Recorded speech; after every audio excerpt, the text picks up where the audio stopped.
এক মুহূর্তের জন্য আপনার মনে হতে পারে এটি কাতার বা মিয়ামি, এর সমুদ্রের সামনে আকাশচুম্বী ভবন আছে, কিন্তু এটি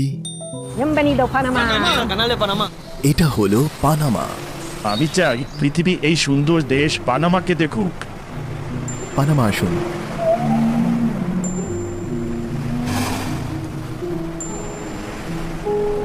অনেকেই হয়তো জানেন না, কিন্তু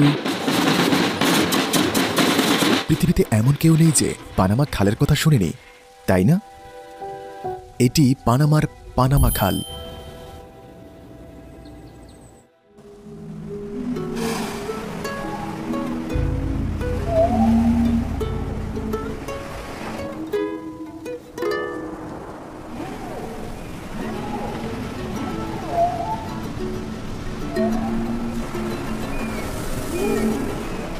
এটি পানামা। এখানে তিমি এবং রেইন ফরেস্ট আছে।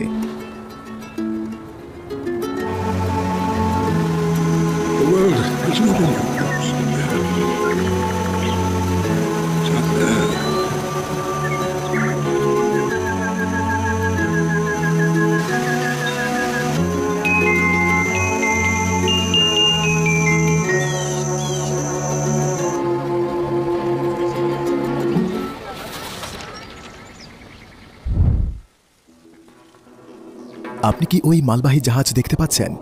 এটি প্রশান্ত মহাসাগর থেকে আটলান্টিক সাগরে পাড়ি দিতে চলেছে, সুয়েজ খালের পরে বিশ্বের সবচেয়ে গুরুত্বপূর্ণ পানিপথের মাধ্যমে। এটি আমেরিকার বুক চিরে একটি চমৎকার ইঞ্জিনিয়ারিং কীর্তির মধ্য দিয়ে যাত্রা করবে। কিভাবে তারা এই খাল খনন করেছে। জাহাজ এখানে, গেটগুলো এখন খুলে যাচ্ছে এবং জাহাজ উপরের দিকে উঠবে, গেট অতিক্রম করবে এবং প্রশান্ত মহাসাগর থেকে আটলান্টিকে যাবে। আজ আমরা উত্তর দক্ষিণ আমেরিকার মধ্য দিয়ে যাচ্ছি, ঠিক মাঝখান দিয়ে। এটা পানামা খাল।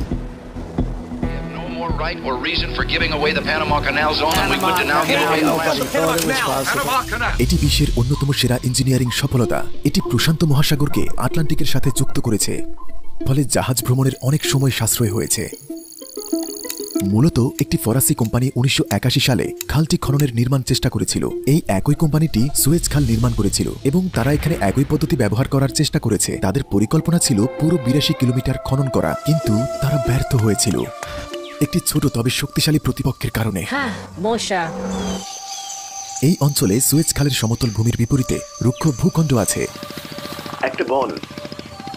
এটি রেইন ফরেস্টে ঢাকা, ভারী বৃষ্টিপাতের প্রবণতা আছে। 8 বছরে প্রায় 22,000 শ্রমিক মারা গেছে, যার কারণ ছিল ম্যালেরিয়া এবং হলুদ জ্বরের মতো রোগ। পানামার বন। এরপরে সংস্থাটি বন্ধ হয়ে দেউলিয়া হয়ে গেল এবং একটি আর্থিক ও প্রশাসনিক দুর্নীতির কেলেঙ্কারির সাথে জড়িয়ে গেল, যাকে বলা হয় পানামা কেলেঙ্কারি। ফরাসিরা আমেরিকানদের কাছ থেকে তাদের সত্ত্ব এবং সরঞ্জাম বিক্রি করেছিল, যারা মূলত নিকাগুয়ায় একটি খাল নির্মাণের পরিকল্পনা করেছিল। পানামা বৃহত্তর কলম্বিয়ার অংশ ছিল। যুক্তরাষ্ট্র কলম্বিয়ার সাথে খাল নির্মাণের চুক্তি করেছে, কিন্তু কলম্বিয়া চুক্তি থেকে পিছিয়ে গেল। জবাবে পানামার বিপ্লবীদের কলম্বিয়া থেকে বিচ্ছিন্ন হতে যুক্তরাষ্ট্র সমর্থন করে। পানামা তার স্বাধীনতা লাভ করে এবং খাল নির্মাণের জন্য 1904 সালে যুক্তরাষ্ট্রের সাথে একটি নতুন চুক্তি স্বাক্ষর করে। প্রকৌশলীরা মূলত পরিকল্পনাটিতে সংশোধন আনেন। পুরো 81 কিলোমিটার খনন করার পরিবর্তে তারা জমির কিছু অংশ খনন করার জন্য বেছে নিয়েছিল। তারপর একটি বাঁধ, একটি কৃত্রিম হ্রদ তৈরি করেন, এটি গাতুন হ্রদ, এবং জাহাজ উঠানো এবং নামানোর জন্য লকারও তৈরি করেন। খালটি আনুষ্ঠানিকভাবে 1914 সালে খোলা হয়েছিল এবং পুরো বিশ্ব সেই সময় এই অনুষ্ঠানটি উদযাপন করেছিল। এর আগে জাহাজগুলিকে দক্ষিণে ভ্রমণ করতে হলে আর্জেন্টিনার চারপাশে ঘুরতে হতো। একটি যাত্রা প্রায় 2 মাস সময় নেয়। যেমন একটি জাহাজ লস অ্যাঞ্জেলেস থেকে নিউ ইয়র্কের উদ্দেশ্যে যাত্রা করলে গন্তব্যে পৌঁছাতে অনেক মাস লেগেছে। মার্কিন যুক্তরাষ্ট্র দ্রুত জাহাজ পাঠাতে চেয়েছিল, তাই তাদের কিছু করতে হতো। জাহাজটি এখন পার হতে সময় লাগে মাত্র 8 থেকে 10 ঘন্টা। মার্কিন যুক্তরাষ্ট্র বিশ্ব সুপার পাওয়ার হওয়ার অন্যতম কারণ হল এই উদ্ভাবন।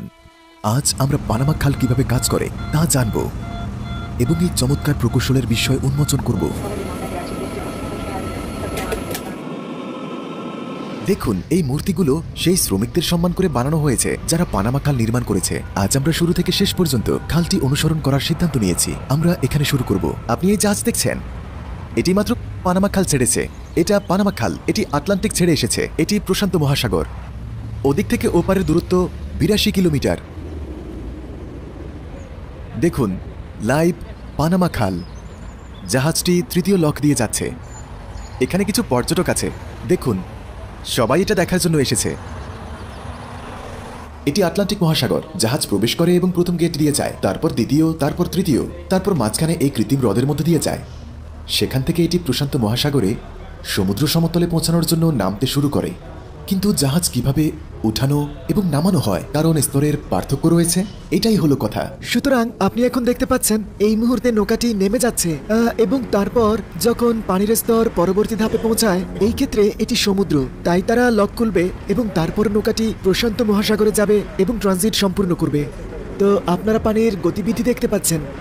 এর কারণ হলো চেম্বারের পেছনে আমাদের পাইপ আছে, যেটি আমরা এক চেম্বার হতে অন্য চেম্বারে পানি স্থানান্তর করতে ব্যবহার করি। যেটা আপনি দেখছেন জাহাজগুলিকে হ্রদের স্তরে বা বিপরীতে তুলতে এবং নামাতে খালের পাশে এইসব পুকুরে ভূগর্ভ থেকে পানি সরবরাহ করা হয়। এখানকার পানির দিকে তাকান, দেখেছেন এখন তারা পানি স্থানান্তর করছে, কারণ পরবর্তী নৌকা যা আসবে তার জন্য চেম্বারটি পূরণ করতে হবে এবং এই সমস্ত পানি স্থানান্তরিত হয়েছে মাধ্যাকর্ষণ দ্বারা। এই কারণেই পানামা খাল এত চমৎকার। আমরা প্রশান্ত মহাসাগর থেকে আটলান্টিক পার হওয়ার জন্য একটি গাড়িতে উঠলাম। আমরা এই এগিয়ে যাওয়া জাহাজটিকে অনুসরণ করছি। জাহাজগুলো গাতুন লেকে প্রবেশ করে আর হ্রদটি বৃষ্টির পানি দ্বারা পরিপূর্ণ করা হয়। তারা এই হ্রদে বৃষ্টির পানি সংগ্রহের জন্য একটি বাঁধ নির্মাণ করেছে। এই হ্রদটি ছিল বিশ্বের বৃহত্তম কৃত্রিম হ্রদ।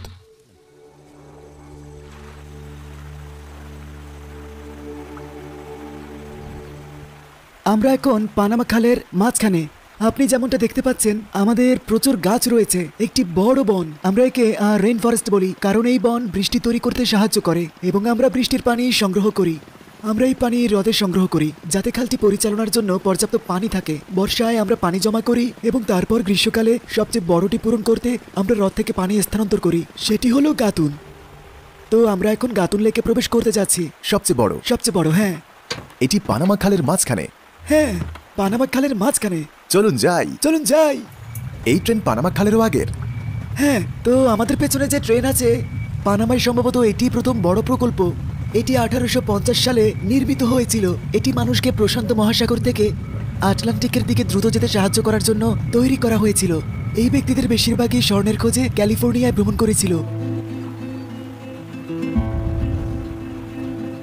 আমাদের ডান দিকে প্রশান্ত মহাসাগর রয়েছে এবং বাম দিকে আছে আটলান্টিক মহাসাগর। এখন আমরা ভূপৃষ্ঠ থেকে 27 মিটার উপরে। কল্পনা করুন যে এটি সমুদ্রের স্তর এবং এটি গাতুন লেকের স্তর। আপনি যদি দেখেন এখানে পার্থক্য আছে। এই কারণেই পানামাতে আমরা লক সিস্টেম চালু করার সিদ্ধান্ত নিয়েছি, কারণ লক সিস্টেমটি একটি জলজ লিফট সিস্টেমের মতো কাজ করে। তবে পানামা খাল অনেক চ্যালেঞ্জের মুখে পড়ছে। পানামা খালের অন্যতম বড় চ্যালেঞ্জ হলো পানি এবং জলবায়ু পরিবর্তন। তাই তারা জাহাজ পারাপারের সংখ্যা এবং তাদের বহন করা মালপত্রের ওজন সীমিত করেছে। এর কারণ জলবায়ু পরিবর্তন। পানি ফুরিয়ে যাচ্ছে। আমরা বৃষ্টি ব্যবহার করে হ্রদগুলো পুনরায় পূরণ করি এবং যদি আমাদের বৃষ্টি না হয়, হ্রদ ভরাট করার জন্য আমাদের কাছে বিশুদ্ধ পানি থাকবে না। এই জাহাজটি এখন প্রশান্ত মহাসাগর থেকে আটলান্টিক অতিক্রম করছে।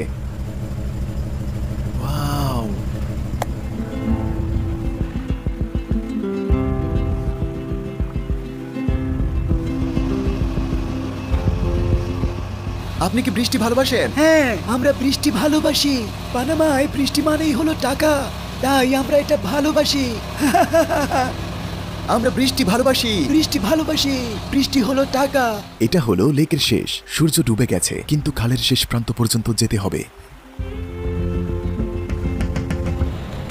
এই জাহাজটি আমরা অনুসরণ করছি। এই ছোট টাগবোটগুলো চ্যানেল এবং লক অতিক্রম করতে বড় জাহাজকে সহায়তা করে। লেক পার হওয়ার পর জাহাজটি আটলান্টিক মহাসাগরে পৌঁছানোর জন্য নামতে শুরু করে। Good bye.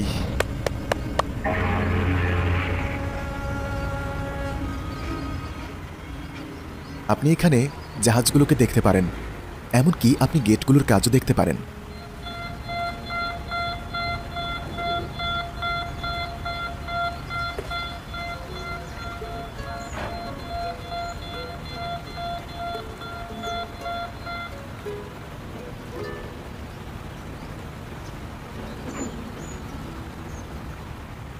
একটি সিঙ্গেল জাহাজ পাস করতে এটি উঠাতে এবং নামাতে হ্রদ থেকে 50 মিলিয়ন গ্যালন স্বাদু পানি ব্যবহার করা হয়। শুধু একটি জাহাজের জন্য কত পরিমাণ পানি প্রয়োজন হয় কল্পনা করুন।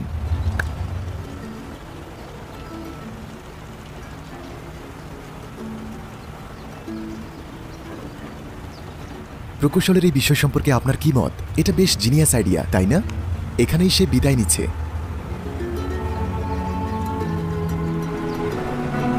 চলো যাই। সবখানে তিমি আছে, দেখুন আরো তিমি। তিমি, বড় তিমিগুলো অ্যান্টার্কটিকা থেকে এখানে চলে আসে। তারা পানির নিচে একটি ডিভাইস রাখে যাতে আমরা তিমিগুলোর শব্দ শুনতে পাই। এই ভিডিওতে ব্যবহৃত সমস্ত মিউজিক এবং সাউন্ড ইফেক্টগুলি এপিডেমিক সাউন্ড থেকে নেওয়া হয়েছে। তাদের বর্তমানে বার্ষিক সাবস্ক্রিপশনে 50% ছাড়, একটি দুর্দান্ত অফার আছে, ওয়ার্ল্ড ক্লাস মিউজিক এবং সাউন্ড ইফেক্টের একটি বিশাল লাইব্রেরিতে অ্যাক্সেস থাকা, সীমাবদ্ধতা ছাড়াই আপনার নখদর্পণে। এখন আপনি আপনার পছন্দের গানগুলির অনুরূপ গান খুঁজে পেতে পারেন তাদের নতুন সার্চ ফিচার ব্যবহার করে। আপনাকে যা করতে হবে স্পটিফাই লিংক কপি করা এবং সার্চ বারে পেস্ট করা। এছাড়াও নভেম্বরে আপনি সরাসরি গানের শিরোনাম বা শিল্পীর নাম দিয়ে সার্চ করতে পারেন। আপনি সাউন্ড কাটতে, লুপ করতে পারেন, এমনকি ট্র্যাক এডিট করতে পারেন। তাদের ক্রিয়েটিভ ভার্সন ফিচার ব্যবহার করে আপনার ভিডিওকে পুরোপুরি ফিট করতে পারেন। এটি হলো আপনার ভিডিওকে নেক্সট লেভেলে নেওয়ার সুযোগ। ধন্যবাদ পানামা, ধন্যবাদ এপিডেমিক সাউন্ড এবং আপনাদেরও ধন্যবাদ।